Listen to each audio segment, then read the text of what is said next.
Hello there. I hope you're doing well. I'm happy to be back here again talking to you all. So, a long time ago, I actually decided to review comics, and it unfortunately didn't take, which led me to abandon them for a while, and I've unfortunately never come back to wanting to do comic reviews. However, something today has inspired me to bring these reviews back. Older subscribers, you'll actually recall that I made my very last character breakdown on Space Ghost, a Hanna-Barbera creation that remains one of my favorites in the library. Go check out that video for a refresher on Space Ghost as a whole in case you haven't seen it. Recently, Dynamite Entertainment got the rights from Warner Brothers to publish books for Thundercats, Jonny Quest, Powerpuff Girls, and more. Let's hope for a Samurai Jack or a reimagining of Dexter's Laboratory. Naturally, the one that caught my attention was Space Ghost and Jonny Quest, two IPs that I felt could be a strong contender for crafting a Hanna-Barbera universe if they wanted to pursue that sort of project. Honestly, the DC Comics Hanna-Barbera Beyond run was pretty impressive in my opinion. Nevertheless, I've been dying to see Space Ghost come back in the spotlight, as his last comic series, the Kelly 05 run, was a pretty alright book. It leans heavily on that early 2000s embarrassment tone where you take to taking the camp out and try to overcorrect it in order to modernize it for a younger audience. Again, it was a fine book, and I enjoyed it for its time. But it had a bit of grim and gritty instead of a stronger mix of dramatic and comedic for my taste. So it's long been overdue for Space Ghost to return to the spotlight, especially since Coast to Coast celebrated its 30th anniversary this past spring, and the hero himself is celebrating his 58th anniversary this September. Enter Dynamite Space Ghost, written by David Prepose and drawn by Jonathan Law, who is actually going to take on Space Ghost in this most recent incarnation of the Cosmic Caped Crusader. This recent iteration blends the camp charm of the 1960s show and takes a more modern dramatic approach. Actually, David can put it in a better way than I ever could. Batman meets Mandalorian. Now, that's an elevator pitch. It's funny, actually, because for the longest time, me and my friend Nero over at Toongren had the same philosophy where if you want these classic Hanna-Barbera IPs to find new life, then you should splice it with something like Jonny Quest. You do the Fantastic Four meets Tom Strong. With Space Ghost, you just do Batman in space. So, let's talk about how Dynamite Entertainment made Space Ghost #1 again. Right out of the gate, this is the very first issue that is my favorite for any comic in a long while. I partake primarily in DC and Marvel, and nothing from the big two have ever got me this excited. Could be all of that constant reboots, retcon, forced film synergy. It's just left me a bit drained. This one just got me excited out of the gate. We see that there's an assault on a space station of sort. We are treated to some beautiful art by Jonathan Law and Andrew Dahlhouse's wonderful colors. We immediately are introduced to Dr. Jarrod Kepler with his kids, Jan and Jace, and their space simian companion, Blip. Dr. Jarrod is scrapping any of his research as the family tries to stay alive while being in the pursuit of bounty hunters for an unknown reason. This is Space Colony Omicron, hailing on all frequencies. For the love of heaven, if anyone out there is listening, we're being overrun. This is Dr. Jarrod Kepler, here with my children, Jan and Jace. We require immediate assistance. No response from Galactic Patrol. I think we'll need to find our own way out. But Dad, how are we gonna get past the space pirates? We'll take a page from one of your engineering classes, Jace. First, we erase the lab's mainframe. Then we can reprogram one of the shuttles in the hangar to escape. I know you're fighting, son. But I need you to watch over Blip. Understand? He's not just a pet. He's more important than you know. Dad, wait. What do we do if we need to split up? You always were practical, just like your mother, Jan. Let's pray that doesn't happen. But if it does, I trust you'll put your blaster training to the test. Oh, my brave children. Know that I love you both more than the stars in the sky. And remember, no matter what happens, family always sticks together. Well, after that heartfelt moment, it's a good thing the three are going to make it out alive. Well, now the twins and Blip have to hide from the hunters who are looking for Dr. Jarrod's research. Luckily, he was able to wipe the computer mainframe 100% completely. Think if the hunters weren't so gun-ho, they actually could have interrogated someone instead of just wiping out people. Who knows? While the twins and Blip hide, Jan is prepared to make a last stand if they get caught. That's when he shows up. What the? Braga! No! Who's out there? Lurker! You think you're invisible, don't you? No one can hide from my infrared targeting system. Hi, blast your eyes! Why won't you just die? No, that's impossible. What are you? A ghost. Come on, Jan. We've got to get out of here. You ready to talk yet, creep? Of course, RoboCorp. You're wading into some dangerous waters getting into business with. Jace, run. Oh, yeah. David really nails the feel of Batman. The coloring and art by Jonathan and Andrew really grant an atmosphere reminiscent of the opening of the Batman movie or the Year One adaptation, and gives us his "You've eaten well" speech. This book also has a little bit of Justice League New Frontier in it, because we're actually seeing all of this from the perspective of Jan and Jace, the innocent, and from their perspective, this galactic ghoul came from the dark and just started brutalizing their pursuers, the monsters that killed their father, that put the space station on high alert. Alarms are blaring, emergency lights bathe the halls in like a red blood substance. From their perspective, this is horrifying. The twins flee and fear and are pursued by space ghosts. Jan at one point even manages to get a shot off and hits Space Ghost as the two barely make it out alive and luckily run into some help. Whoa there, Missy! I don't appreciate people running around with blasters. Especially if you can't stay frosty on the trigger. We're Galactic Patrol, kids. And we need answers about what happened here. Pronto. Galactic Patrol? Oh, thank goodness you're really here. We were running from this guy in a mask. I thought we were goners. This is where we find out what was so important to put the planet, the people, and Dr. Jarrod's life in jeopardy. It's Blip. Normally in the show, Blip is a pet because it's a kid's show.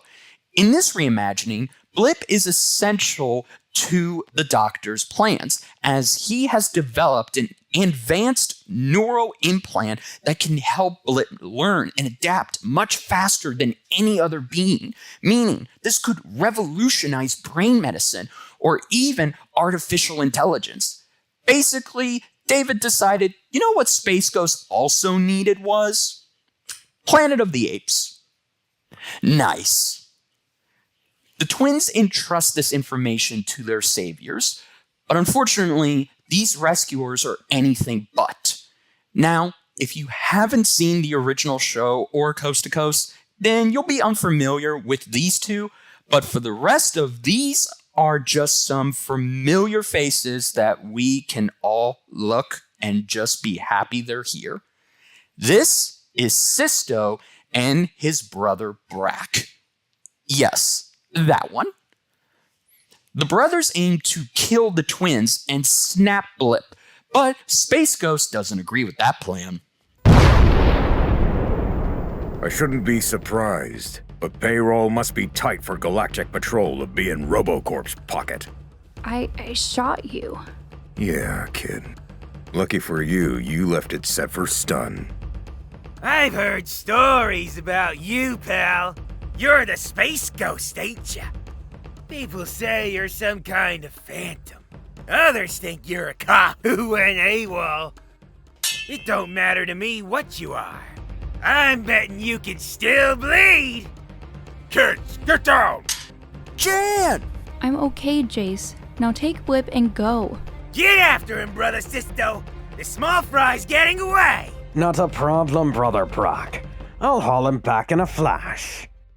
You know what's hilarious about this scene? Space Ghost literally has the two other options. He could have utilized in this moment to have phased through the ceiling. He could have snuck up on the Brak brothers while using invisibility. But instead, he just decided he would rather put the fear of whatever god it is in space cats they believe in and smash through the ceiling like the freaking Kool-Aid Man and swinging his fist of justice. I love this. So Jan and Jace split up, with Jace and Blip heading towards a shuttle bay while also being pursued by Sisto. They come across the Phantom Cruiser, and Jace gets an idea to give this space pirate a taste of good old Kevin McAllister Home Alone style justice. What kind of stupid trick is this? Hey, you looking for me, officer? Then you're really gonna have to speak up. I can't hear you over the sound of the jet engines. Nice distraction, Blip. That's one down.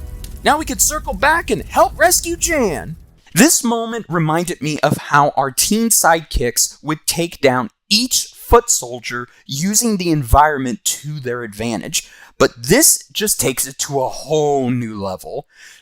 Some might think that this is a bit of the same grim and gritty that the 05 Kelly comic had, but I think it actually fits more within the tone of what this book is. Remember, Space Ghost isn't a superhero, but more of a space opera. The property has more in common with the likes of Star Wars, Flash Gordon, and even Buck Rogers. Then you add the Cape and Cowl types. Back with Space Ghost, who is battling Brak to what looks like a standstill. Unfortunately, Space Ghost Brak isn't as dim-witted as his animated counterpart. Brak uses the force field to his advantage. While the shield is deflecting the shots, he throws a subsonic grenade, which sounds will carry through the shield, engulfing Space Ghost in a sort of agony matrix, trapping him. With no way out, Brak readies to kill Space Ghost when Jan comes in for the rescue. She grabs one of Space Ghost's gauntlets that got knocked off earlier in the fight and uses it to destroy the subsonic generator, freeing Space Ghost to take every ounce of pain that he endured and turn it onto Brak. Let's settle us a little wager. If I switch my blaster to gamma rounds and set the charge to maximum, what are the odds it'll punch a hole right through your force field and into your skull? Sorry, Brak. You'll have to get through me first. What's the matter, girlie? You aiming to be the first in line at the great beyond?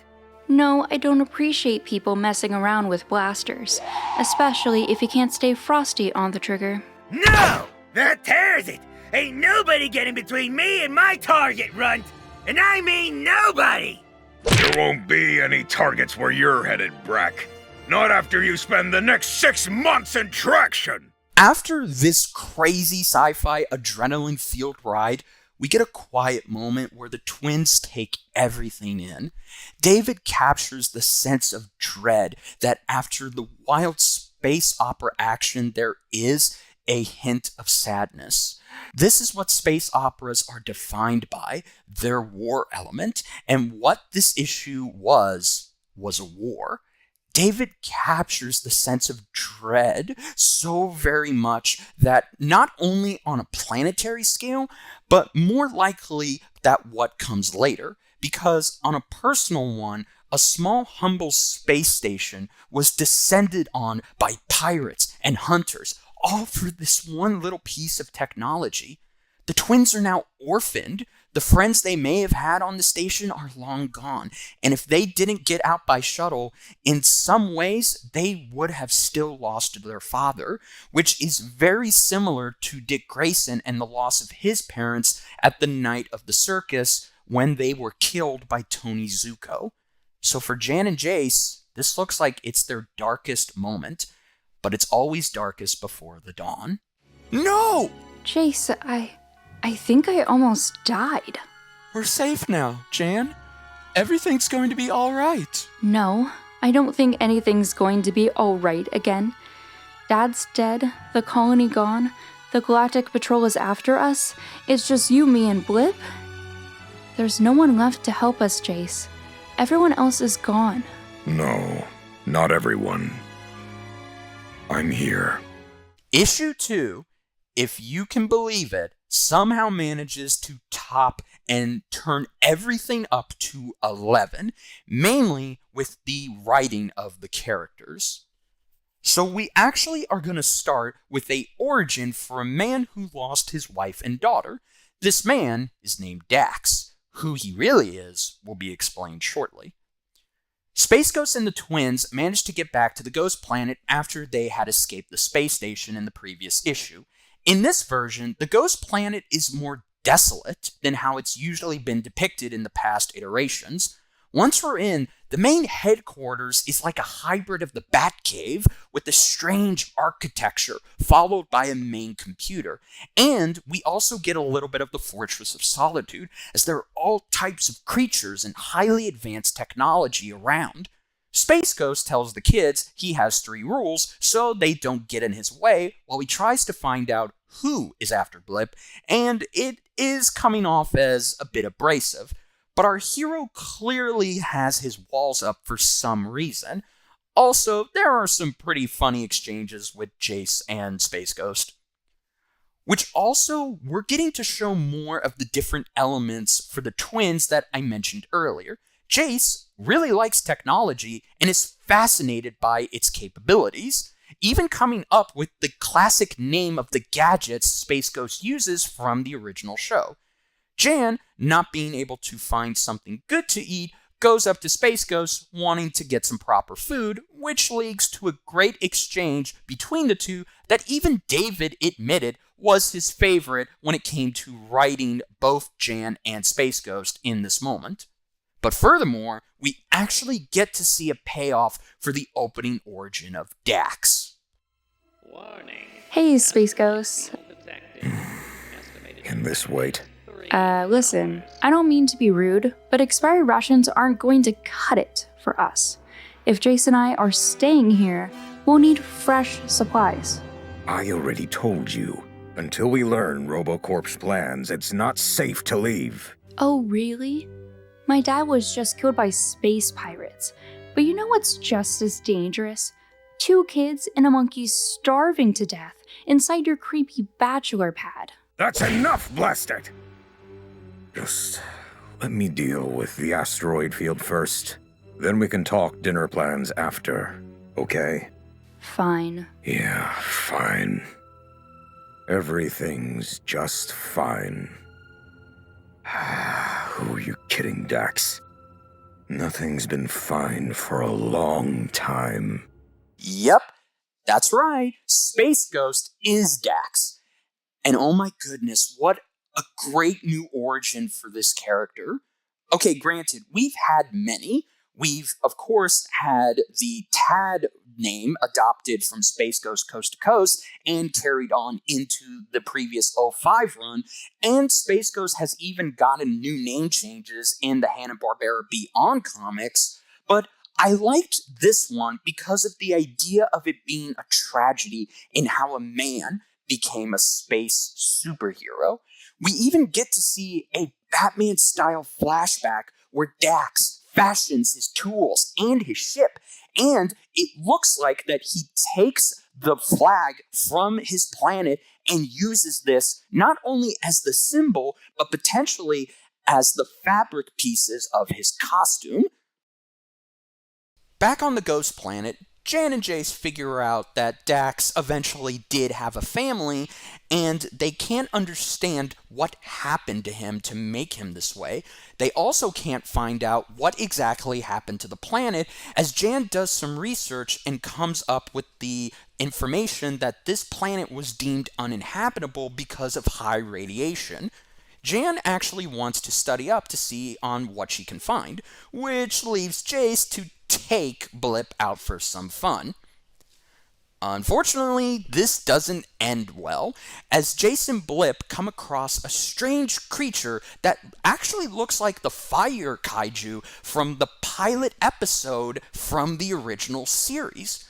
Jace radios Jan about what the situation is, and she in turn calls in Space Ghost to help them out against this monster, which, it appears, can absorb and drain energy, meaning nothing on the Phantom Cruiser or even Space Ghost's power bands can stop it. This leads Jan to come up with an interesting idea.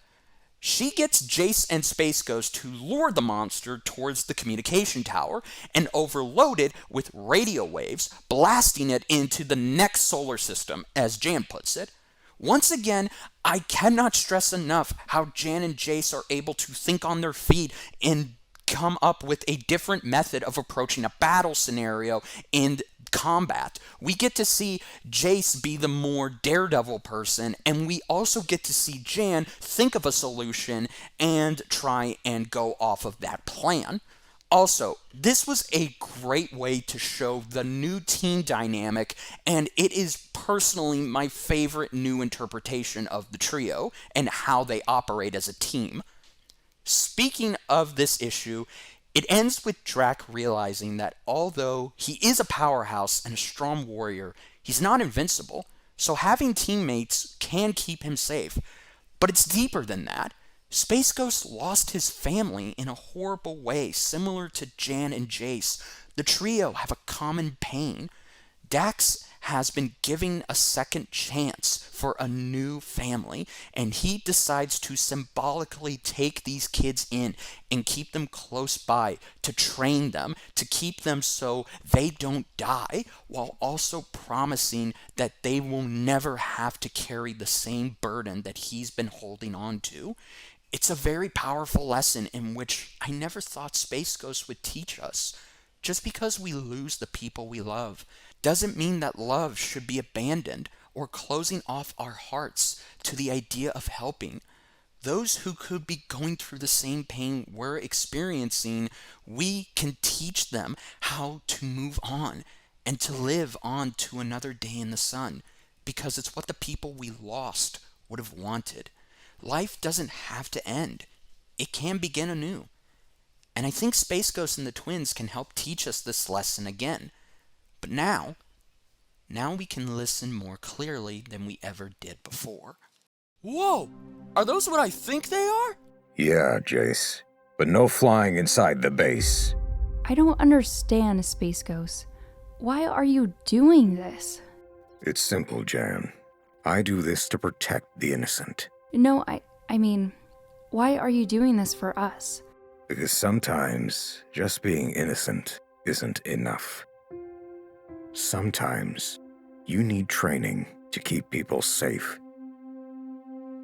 If we do this, follow my lead, there is no room for recklessness. But if we do this right, we'll find justice for your family. Now, tell me, kids, what do you think? Count us in, Space Ghost. Yeah, I always did want to be a superhero. Well, I hope you enjoyed, everyone. I'm looking forward to seeing this series unravel, and I plan to cover some issues when they drop. So what did you think of these first 2 issues? Was it too Batman for you? Was it not enough Batman for you? Comment below and be sure to hit the bell icon and subscribe to keep up to date as we continue traversing the spaceways with Space Ghost from cover to cover. Thank you again for Max for his wonderful editing on this video. Please give him a follow on Twitter. And to each of the cast, please go follow them with their links down below. And thank you again to my friend Nero from Toongrin for writing this video with me. Please go subscribe and go support all of the people I've mentioned. And thank you all for watching. I hope to see you again. And until we meet each other down the road in space, Geronimo.